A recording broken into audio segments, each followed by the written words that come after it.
It is my pleasure to introduce to you the Honorable Kay Ivey. She is one of the most distinguished alumni of Auburn University and the governor of our state.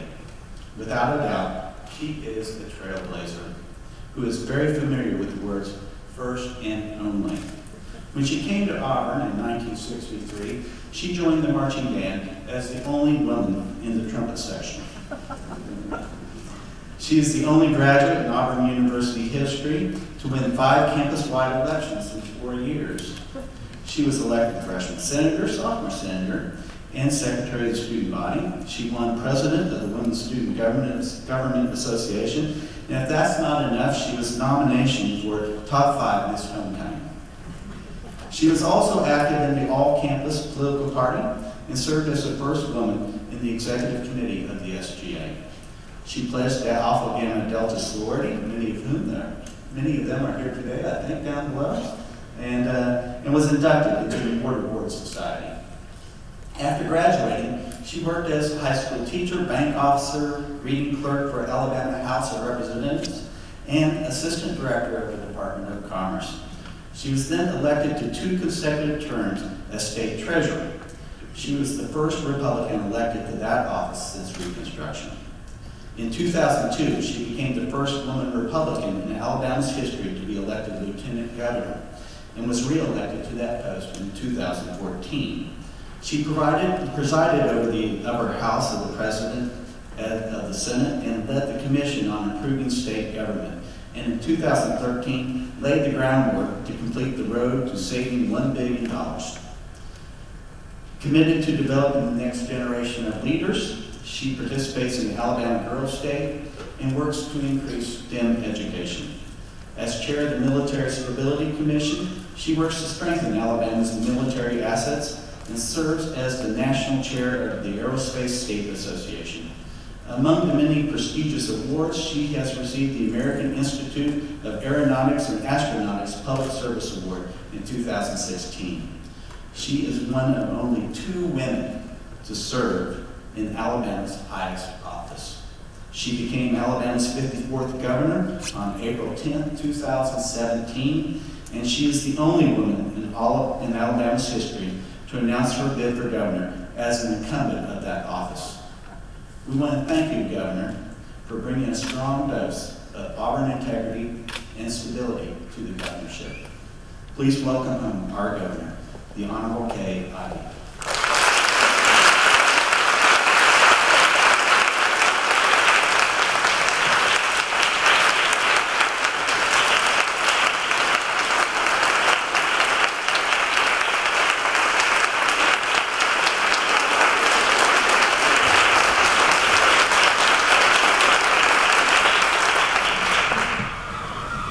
So much. War Eagle. President Lee, Auburn's First Lady Janet Lee, trustees, deans, and senior executive staff. No pressure, Mike. Dean Estrip, I just want to thank you for that long and lengthy introduction. But you left one first thing out. And I'm proud of this award. It was the first time it was given. In the summer of my senior year, Alpha Psi fraternity started that rodeo. And my roommate, Janet Howard, was Miss Auburn. So she and I represented Alpha Gamma Delta, and we were a team. So we entered the goat milking contest. And so each team of 2 lined up on one side of the field, and across the way over there, was a string of goats. So the idea was, when the gun went off, one person went over and retrieved the goat and brought it back, and the other one milked. And the first one that could get some milk out of the bottle at the finish line won. So there we stood. The gun went off, and Janet went flying over there to get a goat. She brought him back, and she raised on the phone, and she brought the goat back. She brought me a billy goat. So I said, Janet, go back and get a nanny. So she went back and got the nanny, brought her over, and I got in and milked got some milk in the bottom and ran and emptied the first drop of milk. So we won the goat milking contest.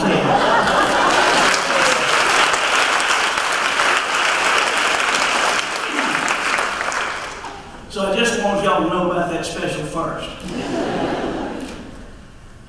I certainly want to say congratulations to our 3 SGA women presidents of Auburn University. They're outstanding role models for all of us and for future generations as well. I'm also proud to say we've got Alpha Gamers here. I was told on the front row you'd be here, some 30 of you, whatever. Alpha Game. Anyway, we're proud of the sorority life and family here at Auburn University. Let me set the stage for you a little bit. I came in 1963 and 67, and served as vice president of the student body, the first woman ever to hold that high office, presided over the Senate. And it was 23 years later that Cindy Ford, whom you met, became SGA president. And then it was 20 years later that Lauren Smith became SGA president. And then it was 7 years later that Jacqueline Keck became SGA president. I say to the Women's Leadership Institute, opportunities abound for you to get more women elected more often as SGA presidents.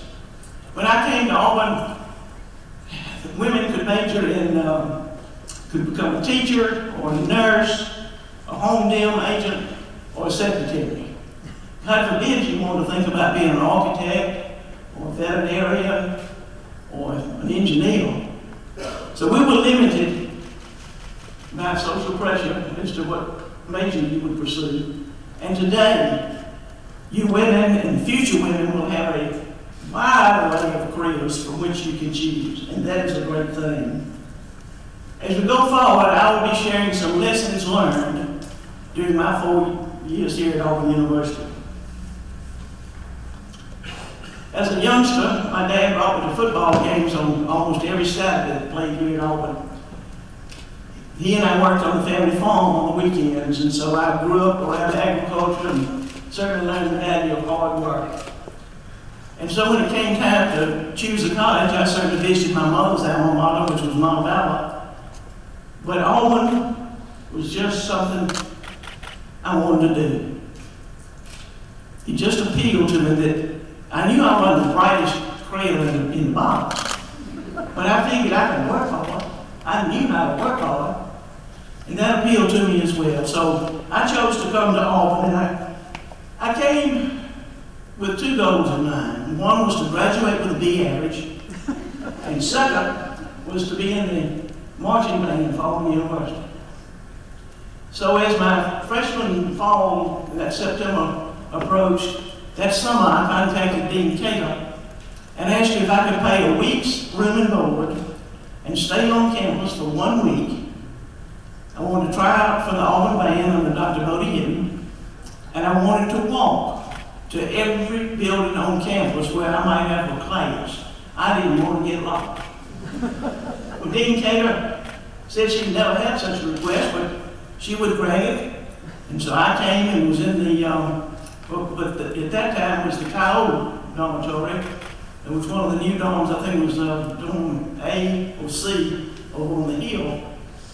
And I stayed here that whole week, walking to every building on the campus, and also trying out for the Auburn University marching band. You see, I knew that I had to get prepared to come to this place called Auburn because there were 10,000 students at the time. My high school class had 35. And I knew I was going to be up against smart, outstanding students from the big schools in Birmingham and Mobile and Huntsville. Smart kids. So I knew that I had to get prepared. Also, prepared for that fall, my mother made all my clothes during high school up until I was a junior. And then we started buying store-bought clothes and saving for clothes for going to college. And I could afford on one coat. And that was way back up when we had the all-purpose coats that came in blue brown, dark green, and they had the raccoon collar.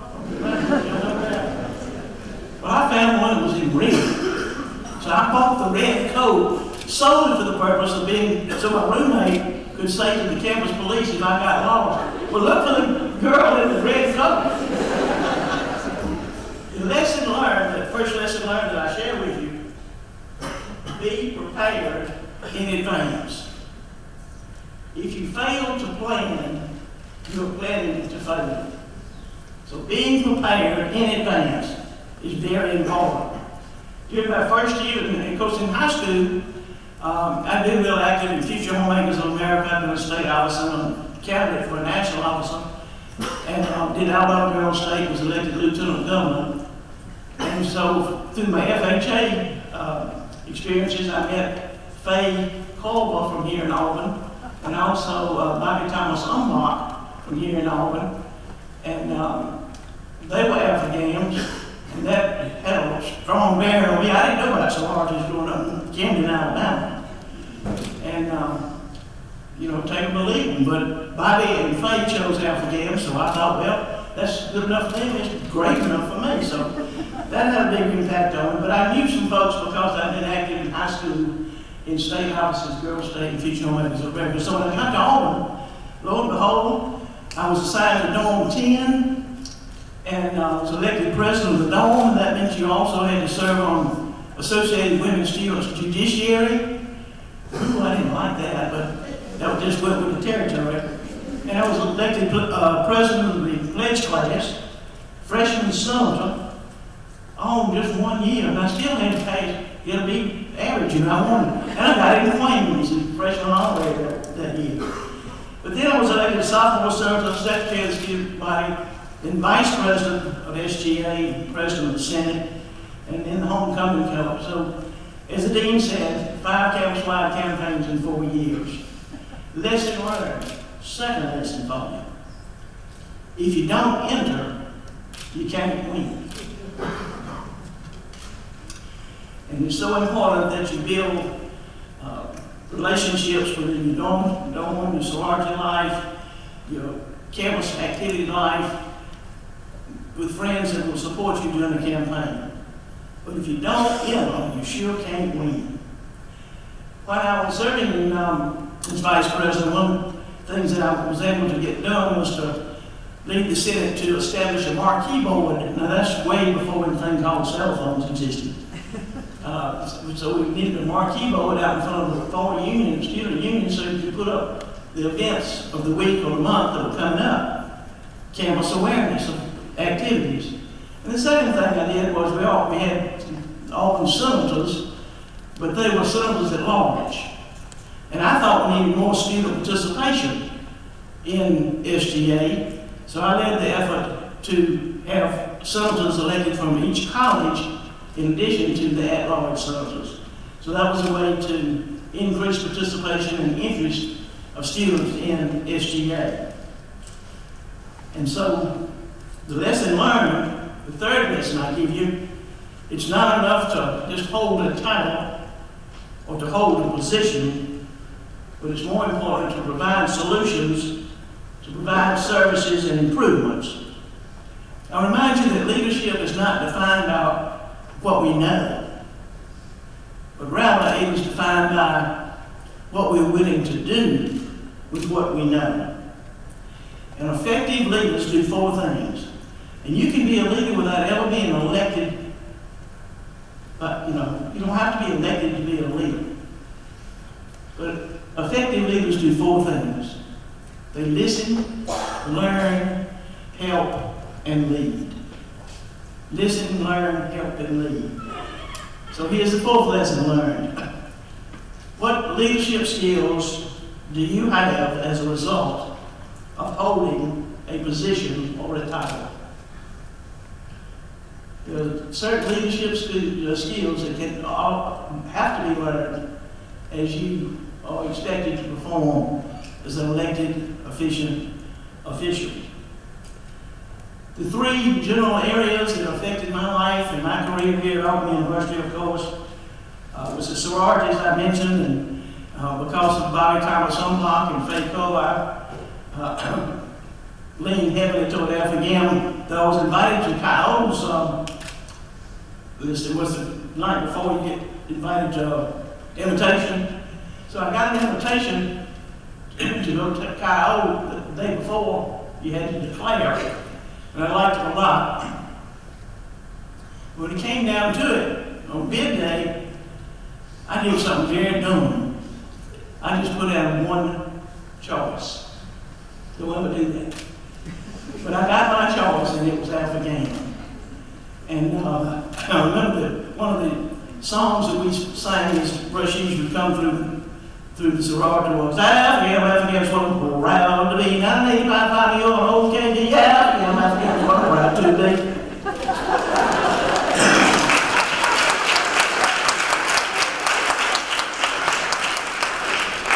And all of our Panhellenic organizations are first class here at Auburn, and I'm proud to say we've got a strong sorority life. And one of the best things about Auburn University in my mind is the fact that independents and sorority folks live side by side in our dorms. We are Auburn people, Auburn men and women, first and foremost. We talked about the experiences in the Student Government Association, and the third thing that very much a part of my Auburn experience is the Auburn Creed. The Auburn Creed has 8 statements in it, and 5 of them are my favorites, which I will close out today with. The lesson learned here about sororities is the importance of sisterhood, mentoring younger sisters. Because when I was in Alpha Gamma as a freshman, Hayden Harris Pickle, Rita Tilly Cochran, and Louise Smith Gale, they were juniors and seniors respectively. And they mentored me. They encouraged me as a freshman to go and compete and be active in SGA. So that's a responsibility that members of the sorority certainly have, is to mentor and sponsor and encourage your younger members. So the lessons that I leave with you today: number 1, be prepared in advance. Number 2, if you don't enter, you can't win. And 3, it's not enough just to hold the title or position. You need to develop results and learn skills of effective leadership. 4th is the importance of sisterhood and learning to mentor. And now I'm going to close by reading paragraphs statements 1, 2, 3, 7, and 8 of the Auburn Creed. I believe that this is a practical world and that I can count only on what I earn. Therefore, I believe in work, hard work. I believe in education, which gives me the knowledge to work wisely and trains my mind and my hands to work skillfully. I believe in honesty and truthfulness, without which I cannot earn the respect and confidence of my fellow men. I believe in my country because it is the land of freedom and because it's my own home, and that I can best serve that country by doing justly, loving mercy, and walking humbly with my God. And because Auburn men and women believe in these things, I believe in Auburn and love it. Thank you very much.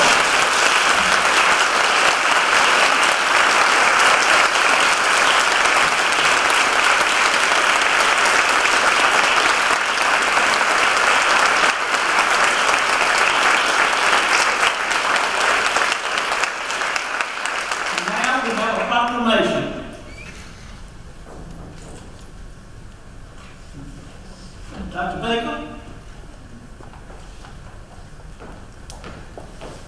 President Leith, yes!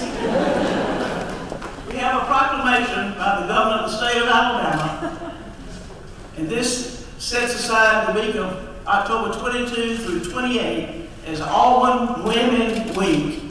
Congratulations.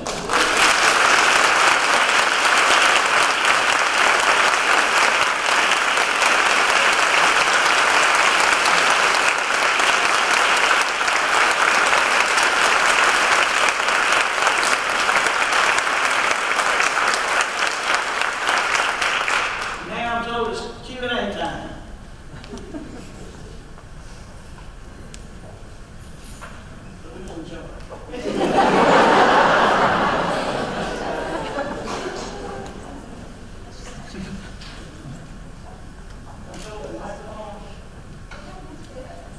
Yes, ma'am.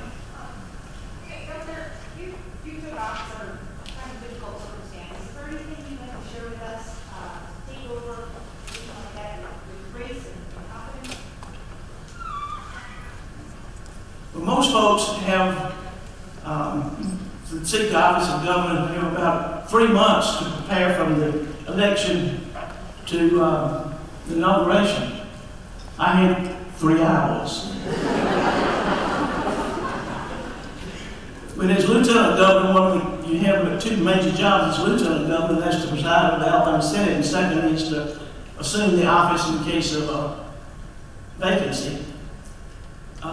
So you know that if the lieutenant governor was going to accept the office because of a vacancy, there had to be some kind of crisis. So it made sense right there. Again, it's our first lesson learned, be prepared. So while I knew a lot about government, I was somewhat prepared, but now I know why they call the lieutenant governor the light gov, after being the governor for 6 months. But it takes a good staff and a good cabinet and a commitment on everybody's part, and it takes an awful lot of energy and effort to absorb lots of information on a number of major topics, because you've got to be informed, or else you'll get hoodwinked. But it's been a great opportunity this fall, and I'm eager to serve for a full-year term.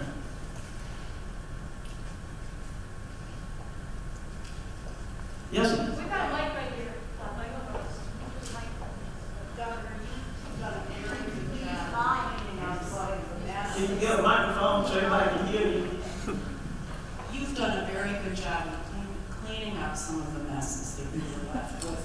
And my question is, going forward, can a candidate for governor in this state run for office talking about economic, education issues, technology, industry, and not talk about social issues, the so-called social conservative issues, or do you think it's morally required to talk about them?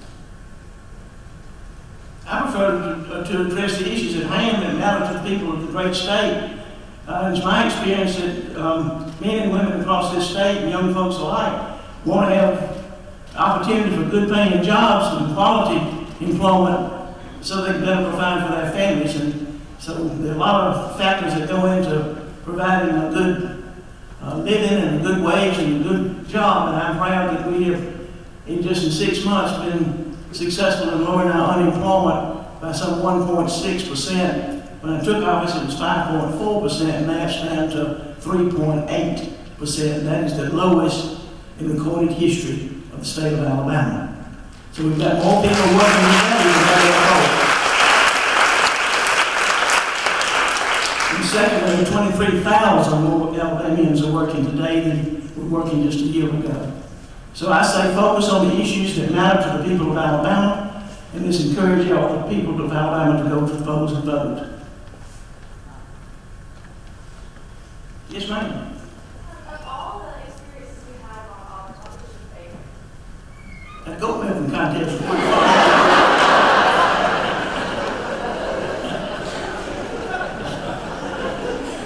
But we used to have Dean of Women, Catherine Taylor, and Dean of Men, Jim Fawley. That was a great pair, and they were great leaders for all of us who were students then.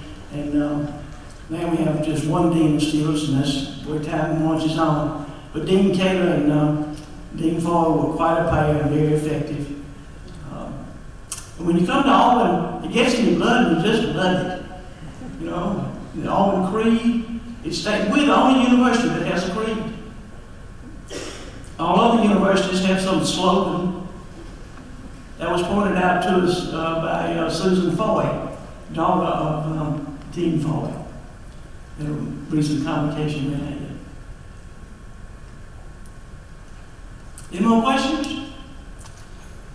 Were you in the band all 4 years? Beg pardon? Were you in the band? All 4 years? No, I had to I went through the marching, the fall of '63 in the marching band and then into the concert band. But after that, my plate just got too full and I had to let that go. But I sure enjoyed being in the Auburn band. Oh man. Little child from Camden, Alabama and the Auburn University marching band. That's real special. Yes, ma'am. What tips do you give women who might be considering running for office? Well, let's see, I had 4 or 5 of that. From your experience, what would maybe some experiences you would have done differently running for office? Or that you will do differently running for governor than you've done in the past?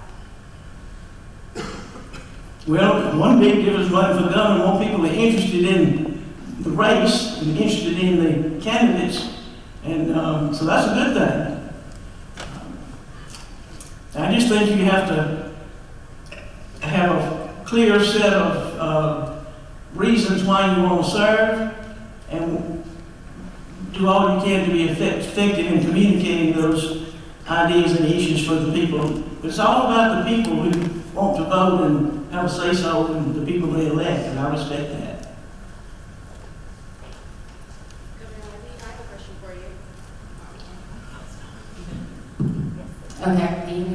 Are there any policies or proposals that you support that Alabama could implement in furthering gender equality? To further what? Gender equality, or just general representation in government? Or How do we get more women to enter the contest for any office? I'll be real candid with you. We are raised as women. You can't go to the dance till the boy asks you. And we think we've got to be invited to do major things. But that's no longer the case. If you want to serve, you let me know that you want to serve and volunteer in advance with other campaigns and get to understand what it takes to run a campaign. Meet people who are influential in organizing people and bringing people together. That's getting prepared. If you want to serve in an elected position, whether it's at city level, city council, mayor, county commission, that's good. Probate judge, the State House of Representatives or the Alabama State Senate. Well, if you want to go to Washington, goodness knows they need all the help they can get. Does that help?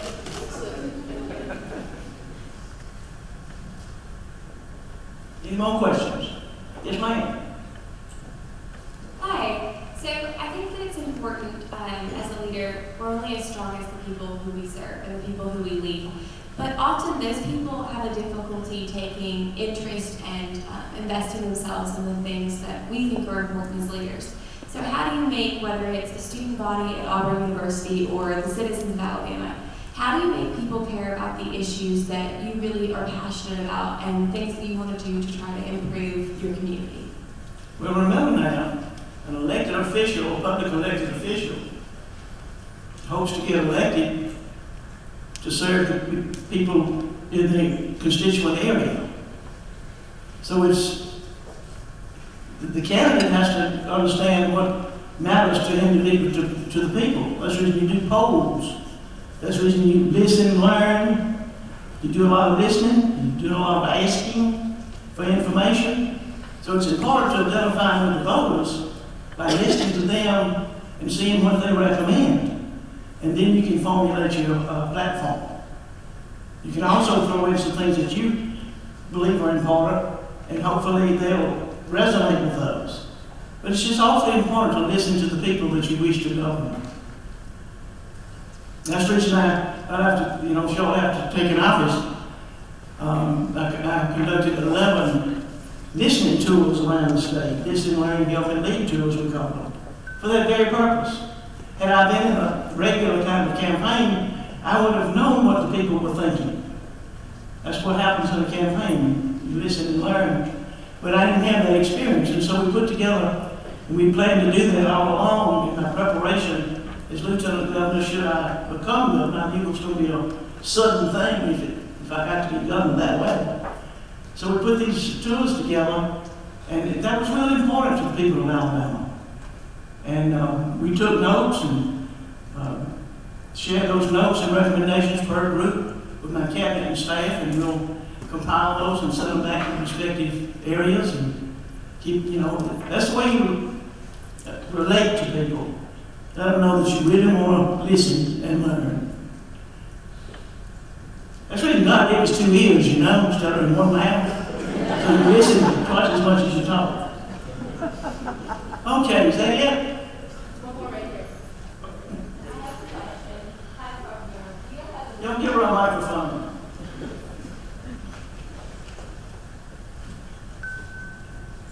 Hi, Governor. Do you have a plan to address and discuss about inclusion issues or sustained inclusion? Say that again. Do you have a plan to address and sustain inclusion?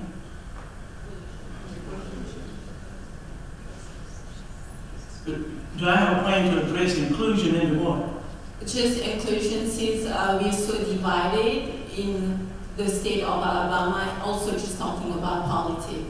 How do we discuss about inclusion and just learn to be culturally competent? Trying to come up with policy to force people to address inclusion, I don't think it'll ever work. It's an individual thing, and the individuals have to see the benefit of having inclusion.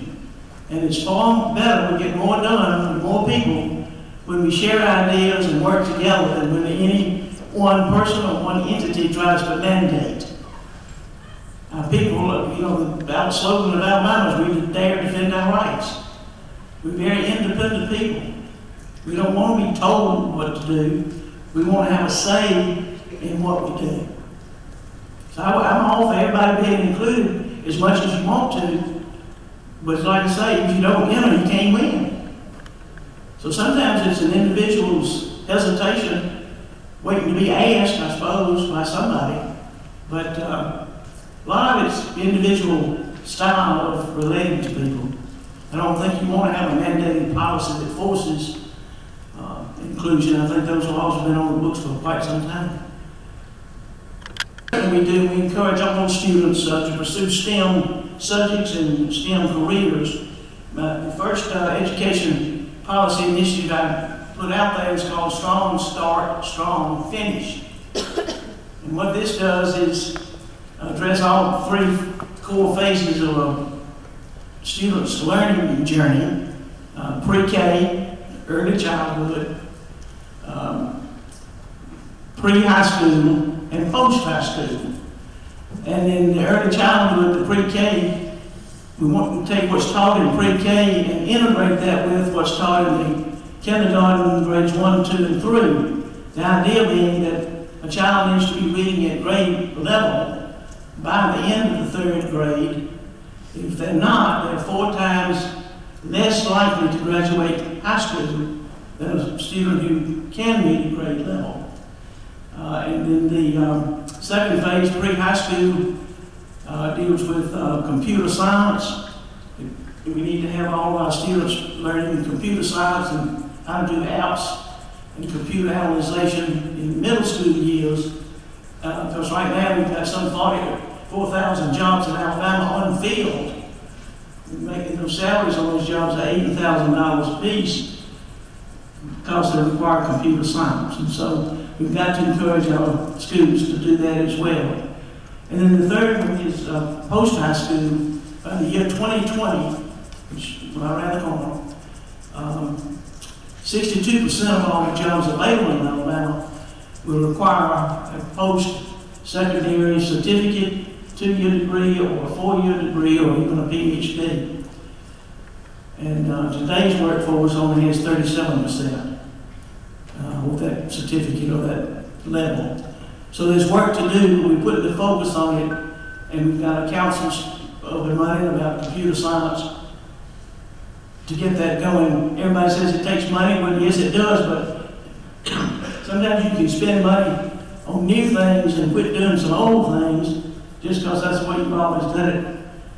And thank goodness in the Education Trust Fund budget we have the Rolling Reserve so that we don't have proration. We have not had proration since 2010. and that's a good thing.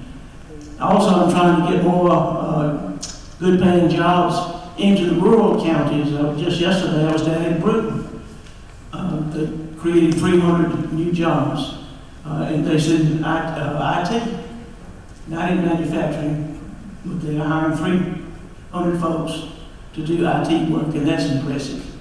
And Mercedes is expanding into Bill County. So getting growth and new jobs, quality jobs in our rural areas is quite important. And I stress that a lot. Thank y'all.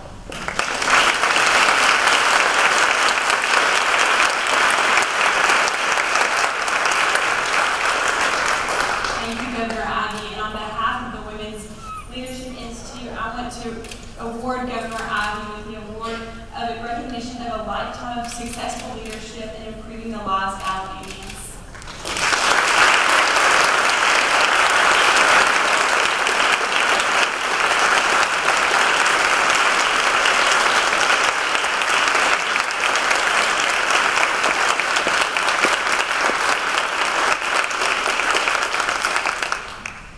Chaplain, thank you so very much. When I consider all the outstanding women and huge numbers that have come through and passed through Auburn, I scarcely can say that I think I'm worthy of this award. But I sure am honored and humbled to receive this award. The Women's Leadership Institute, the Lifetime Achievement Award, is indeed special. And at the same time, I am deeply honored to serve you, our beloved Auburn, and the state of Alabama as governor. Thank you very much, and may God continue to bless each of you and the great state of Alabama.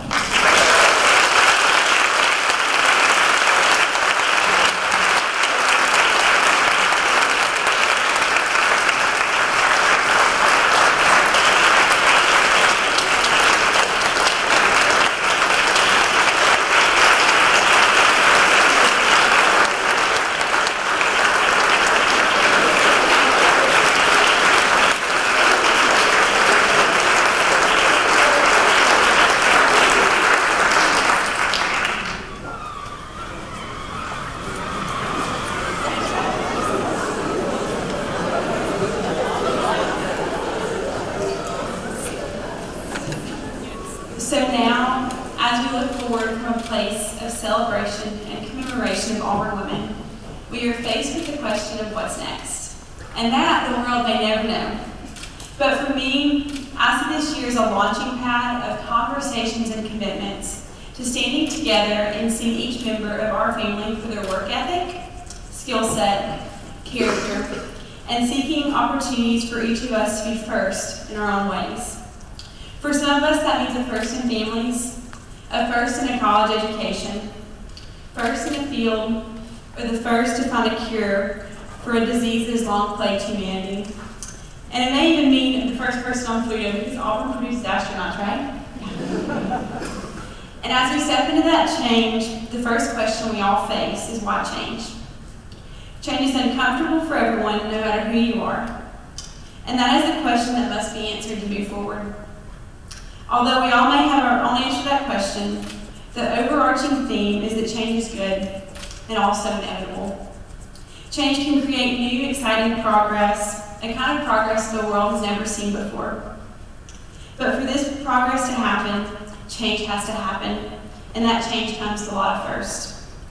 In doing this, we are saying that things can be better, and that we are willing to be the bold ones to carry the change on our shoulders. We live in an ever-changing, fast-paced world that always wants new. Progress can't be created without differences, whether that's differences in background, differences in expertise, differences in gender, and differences in race. All of these differences create opportunities for endless first as individuals and as a team. The boldest and bravest throughout history, men and women, carried the light into the unknown so that others could follow. It's that kind of bravery and boldness that we need to create change. and a newfound expectation of greatness. Complacency, idleness, and aversion to change will get us nowhere. And we are at a time when we're ready to set those things aside and commit to change and progress. So thank you to the women on this stage and to the great governor of the state of Alabama for being that change and being an example to all of us.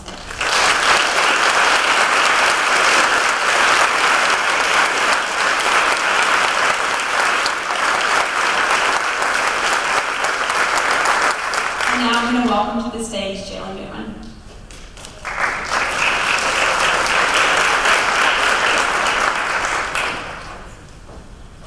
Thank you, Jacqueline. On behalf of the Women's Leadership Institute, we would like to thank each of you for being with us today, and especially our 3 SGA presidents and Governor Ivey. As a small token of our appreciation, we would like to give each of you a gift right now. And after that, that will conclude this evening's program, but we would like to remind you all that you're invited to join us for a networking reception in the lobby. So thank you so much.